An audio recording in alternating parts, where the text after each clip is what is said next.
ہمارے نزدیک تمام کلمہ گو چاہے ان میں کیسی ہی عقیدے کی خرابی پائی جاتی ہو، جب تک وہ اپنے آپ کو مسلمان کہہ رہے ہیں ہم انہیں مسلمان سمجھتے ہیں۔ عقیدے کی خرابی بتاتے ہیں کہ یہ کلمہ گو مشرک ہیں۔ کلمہ گو مشرک سے بھی بڑی چیز کلمہ گو کافر ہیں، لیکن ان کا بھی صحابہ کرام نے احترام کیا ہے۔ صحیح بخاری میں آتا ہے عبداللہ بن عمر جو کہ چند فقیہ صحابہ میں سے ہیں،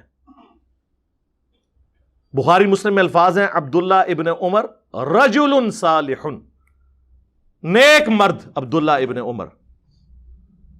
اور یہ تین عبداللہ نام کے بندے صحابہ میں موسٹ سمجھ لیں انٹلیکچوئل اور فقیہ صحاب تھے۔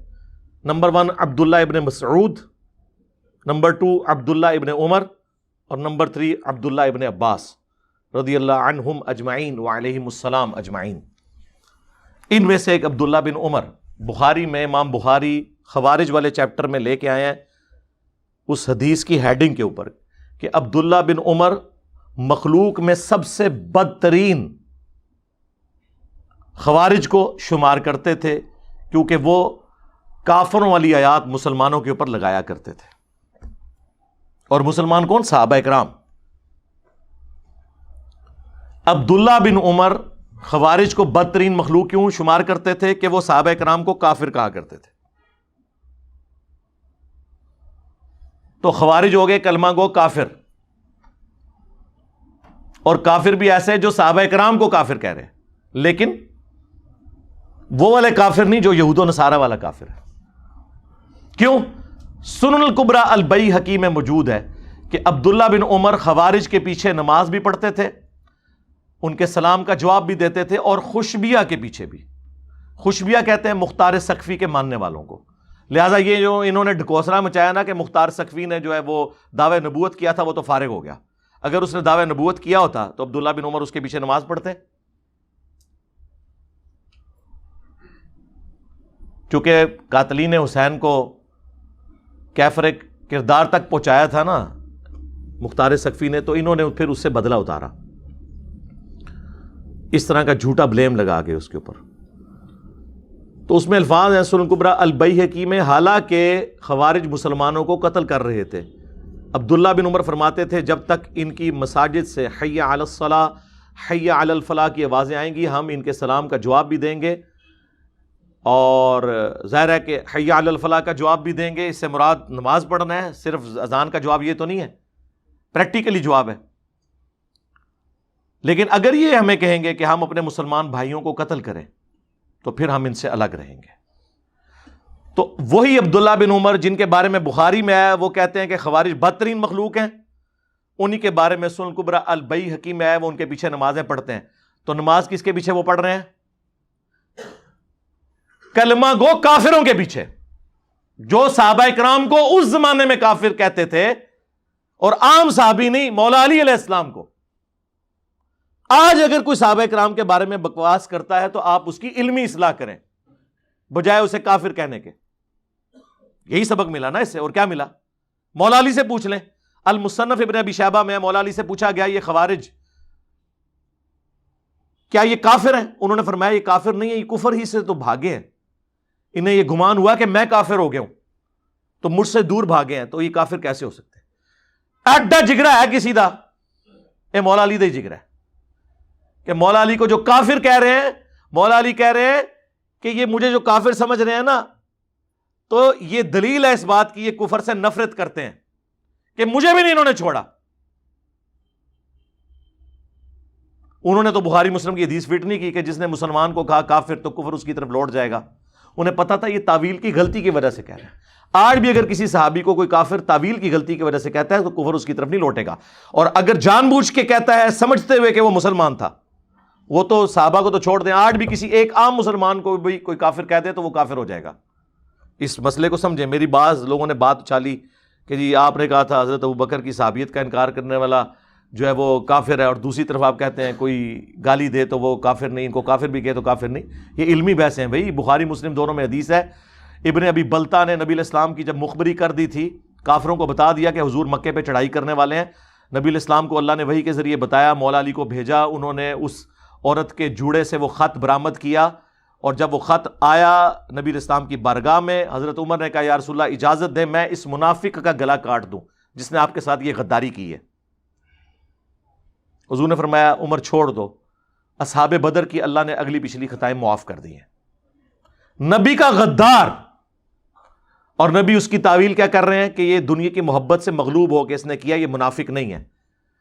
اور حضرت عمر کیا کہہ رہے ہیں؟ یہ منافق ہے۔ اب حضرت عمر سے توبہ کروانی چاہیے تھی نا حضور کو، نہیں کروائی، کیوں؟ اس پہ امام بخاری نے باقاعدہ باب باندھا ہے یہ مسئلہ سمجھانے کے لیے کہ اگر کوئی اپنی تعویل کی غلطی کی وجہ سے کسی کو کافر اور منافق کہہ لے تو اس کے اوپر وہ فتویٰ نہیں لوٹتا۔ آپ کو سمجھ آئی بات؟ ورنہ حضور کا کام تھا نا، واجب تھا، نبی پہ تو واجب ہوتا ہے کہ وہ کہتے کہ توبہ کرتے اس طرف کفر لوٹ گیا، تو نے ایک بدری کو کہا ہے۔ تو آج بھی اگر کوئی اس طرح کہتا ہے تو وہ اپنی تعویل کی غلطی کی وجہ سے کہہ رہا ہے۔ کوئی شخص صحابی کو صحابی سمجھتے ہوئے نہیں کہے گا۔ یہ پیورلی علمی بحثیں ہیں جو میں پبلک میں لے آیا ہوں اور یہ اسے ایکسپلائٹ کر رہے ہیں، لیکن ان کو یہ پتہ نہیں ہے کہ یہ لوگ اسکول سے بھاگے تھے تو مدرسے میں گئے تھے، کالجز اور یونیورسٹیز کے اسٹوڈنٹس تو ان باتوں کو سمجھتے ہیں۔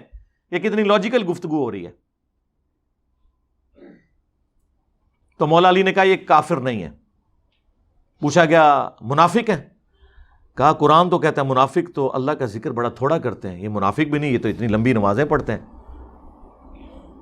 پھر پوچھا گیا بھی کافر بھی نہیں منافق بھی نہیں، وہ پیچھے مسلمان ہی بچ گئے نا۔ سورۃ البقرہ میں 3 ہی کیٹیگریز آئی ہیں، اہل ایمان، کافر اور منافق، چوتھی تو کوئی کیٹیگری نہیں ہے۔ فرمایا یہ ایک جماعت ہے جس نے ہم سے بغاوت کی ہے، یعنی ہمارے لوگ ہیں، ہم سے باغی ہوئے ہیں۔ تو مولا علی نے یہ گڈ جیسچر دیا اور وہ دروازہ فتنے کا بند کر دیا۔ مولا علی اس امت میں مثال ہیں اور ہمارے لیے علم کا مرکز ہیں ان معاملات میں جن میں اگر کوئی مسلمانوں کا گروہ باغی ہو جائے کہ ایک حکمران نے ان کو کیسے ٹریٹ کرنا ہے۔ اور مولا حسین علیہ السلام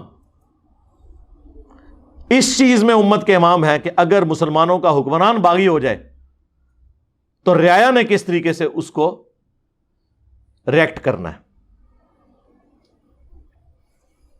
اس سے بھی بڑھ کر صحیح بخاری میں باقاعدہ باب باندھا امام بخاری نے باغی اور بدعتی کے پیچھے نماز پڑھنے کا حکم۔ پہلے تو 694 نمبر پہ حدیث لے کے آئے امام بخاری کہ نبی علیہ السلام نے کہا کہ عنقریب ایسے امام آئیں گے جو تمہیں غلط نمازیں پڑھائیں گے، تم ان کے پیچھے نماز پڑھ لینا، ان کی غلطی کا وبال ان پر ہوگا۔ اسی لیے تو میں کہتا ہوں کہ مجھے کوئی حدیث بتائیں، کوئی حدیث بتائیں جس میں یہ آتا ہو کہ فلاں کے پیچھے نماز ہوتی ہے، فلاں کے پیچھے نہیں ہوتی۔ یہ ٹاپک سے آپ کو حدیث خالی نظر آئیں گی، صحابہ کرام کے فتوے نظر آئیں گے، وہ بھی نماز پڑھنے کے حق میں خلاف کوئی بھی نہیں نظر آئے گا۔ یہ سارے مولویوں کے لکھے ہوئے فتوے ہیں۔ اور 695 پہ جس پہ باب باندھا امام بخاری نے کہ باغی اور بدعتی کے پیچھے نماز پڑھنا درست ہے، حضرت عثمان ابن عفان رضی اللہ تعالیٰ عنہ خلیفہ راشد ان کا فتویٰ لے کے آئے کہ جب انہیں بلوائیوں نے محصور کر دیا، ایک صحابی کہتے ہیں میں حاضر ہوا کہ حضرت ہمارے امام تو آپ ہیں، یعنی حکمران بھی آپ ہیں، اور مسجد نبوی کی امامت بھی حکمران کرواتا تھا، مسجد پر فتنے کے امام کا قبضہ ہے، ہمیں خطرہ ہے کہ اس کے پیچھے نماز پڑھی تو ہم گناہ میں مبتلا نہ ہو جائیں، آپ بتائیں آپ ہمیں کیا حکم دیتے ہیں کہ ہم گھر میں نماز پڑھ دیں یا اس کے پیچھے پڑھیں؟ تو حضرت عثمان نے کہا کہ نیکی کے کاموں میں ان کا ساتھ دو، کیونکہ مسلمانوں میں اجتماعی نیکی کا کام ایک باجماعت نماز ہی تو ہے، نیکی کے کاموں میں ان کا ساتھ دو اور برائی میں ان سے الگ رہو۔ اس سے امام بخاری نے رزلٹ نکالا کہ خلیفہ راشد نے ہمیں یہ کہا ہے کہ باغی اور بدعتی کے پیچھے نماز پڑھنا درست ہے، اور دیوبندی اور بریلوی اور اہل حدیث جو آپ کو دھوکہ دیتے تھے نا کہ وہ یہودی مارنے کے لیے آئے تھے، تو اس کا مطلب ہے حضرت عثمان یہ بھی سمجھتے تھے کہ یہودی جو ان کے نزدیک یہودی تھے ان کے پیچھے نماز پڑھنا درست ہے۔ ہوں دسو کیا کرو گے؟ ماننا پڑے گا کہ مسلمان تھے، ہاں اہل بدعت تھے، خلیفہ راشد کے خلاف انہوں نے بغاوت کی، سب کچھ تھے، لیکن خلیفہ راشد کا آپ ٹیمپرامنٹ دیکھیں کیا ہے، وہ کہہ رہے ہیں نماز ان کے پیچھے ہو جائے گی، یعنی وہ کہتے تھے مجھ سے اختلاف کرنے کا مطلب یہ تو نہیں ہے کہ اسلام سے نکل گئے، نماز ان کے پیچھے ہوگی۔ اس کے بعد کوئی ہمیں لا کے کہ جی وہ فلانے امام نے یہ کہا کہ فلانے کے پیچھے نماز نہیں ہوتی، وہ اپنے مامیاں دے فتوے اپنے کول رکھو، مامو پارٹی سانو نہ کوئی فتوا دسو، ہم فتوا آپ کو بتا رہے ہیں عبداللہ بن عمر کا، اس سے بڑھ کر مولا علی کا اور حضرت عثمان کا. تو آڈے بابے تے امام تے شے ہی کوئی نہیں سوری شے ہی کوئی نہیں، ان کے مقابلے پہ ہم تو شے ہی کوئی نہیں. ویسے اسی بھی بڑی شے ہوں تواڈے بابیاں دے مقابلے چ. ہاں کہانی کرا کے گئے سن. علیکم بسنتی و سنت الخلفاء الراشدین المہدیین. جامعہ ترمذی میں، سنن ابی داؤد میں، مشکات کے اندر بھی حدیث موجود ہے کہ تم پر میری سنت اور میرے خلفائے راشدین ہدایت یافتہ کی سنت لازم ہے. تو انہوں نے تو کبھی اس طرح انڈورس نہیں کیا. تو یہ ساری کی ساری چیزیں ہیں، یہ وہ دین ہے جو کتابوں میں ہے. اس لیے ہم کہتے ہیں کہ مرنے سے پہلے اے مسلمان کر لے اس پہ غور، کتابوں کا خدا اور ہے، بابوں کا خدا اور. یعنی بابے بھی اسی خدا کو مانتے ہیں لیکن ان کوالٹیز کے ساتھ نہیں جو وحی میں آئی ہیں. اور جب تو یہ غور کرے گا تو تیرے اندر سے آواز اٹھے گی کیا کہ نہ میں وابی نہ میں بابی، میں ہوں مسلم علمی کتابیں. اور جب یہ آواز گلی گلی سے آئے گی نا تو انشاءاللہ تعالی آپ سمجھ لیں کہ فرقوں کی دکانیں بند. The damage has been done. ہو گیا نا. صلو علی محمد و آل محمد. اللہم صلی علی محمد وعلی آل محمد واصحاب محمد وازواج محمد وامت محمد اجمعین الی یوم الدین. آمین.